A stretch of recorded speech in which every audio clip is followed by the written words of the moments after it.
দিল্লির নতুন মুখ্যমন্ত্রী রেখা গুপ্তা মহিলা মুখের ওপরেই আস্থা বিজেপি নেতৃত্বের। বৃহস্পতিবার রামলীলা ময়দানে শপথ গ্রহণ। দীর্ঘ জল্পনার অবসান, দিল্লির নতুন মুখ্যমন্ত্রীর নাম ঘোষণা করল বিজেপি। চলতি মাসের 8 তারিখ দিল্লি ভোটের ফল বেরোনোর পর বুধবার নাম ঘোষণা করা হয়। 26 বছর পর দিল্লিতে ক্ষমতায় আসা বিজেপির কাছে মুখ্যমন্ত্রীর নাম নিয়ে বহু ইফস অ্যান্ড বাটস ছিল।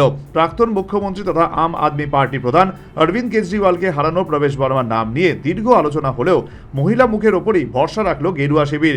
বুধবার নতুন মুখ্যমন্ত্রী হিসেবে রেখা গুপ্তার নাম ঘোষণা হতেই দেশ পেল দ্বিতীয় মহিলা মুখ্যমন্ত্রী। মমতা বন্দ্যোপাধ্যায়ের পর দিল্লিতেও এখন থেকে মহিলা রাজ।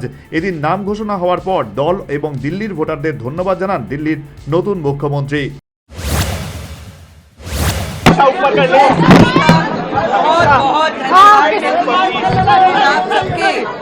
आशीर्वाद सहयोग और दिल की गहराई से आभार। তবে রেখার মুখ্যমন্ত্রী হওয়া নিয়ে সামনে থেকে যতই তিনি নিজে খুশি হওয়ার কথা বলুন না কেন, প্রবেশ বর্মার এক কথার প্রতিক্রিয়ায় রাজনৈতিক মহলে জল্পনা শুরু হয়ে গেছে। डिप्टी सीएम के लिए आपका नाम प्रस्तावित किया गया है। एलजी सर क्या कहना है? भाई एक मिनट सर, रेखा गुप्ता दिल्ली के नई मुख्यमंत्री ने इसको लेकर बहुत ही खुशी की बात है। हाँ।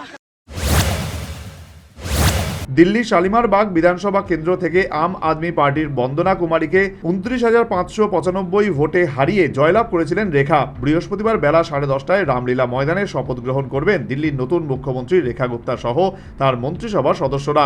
শপথ গ্রহণ অনুষ্ঠানে উপস্থিত থাকার কথা প্রধানমন্ত্রী নরেন্দ্র মোদী থেকে শুরু করে বিজেপি শাসিত সমস্ত রাজ্যের মুখ্যমন্ত্রীদেরও আমন্ত্রণ জানানো হয়েছে গৌতম আদানি, অনিল আম্বানি সহ দেশের বিভিন্ন শিল্পপতি এবং তারকাকেও।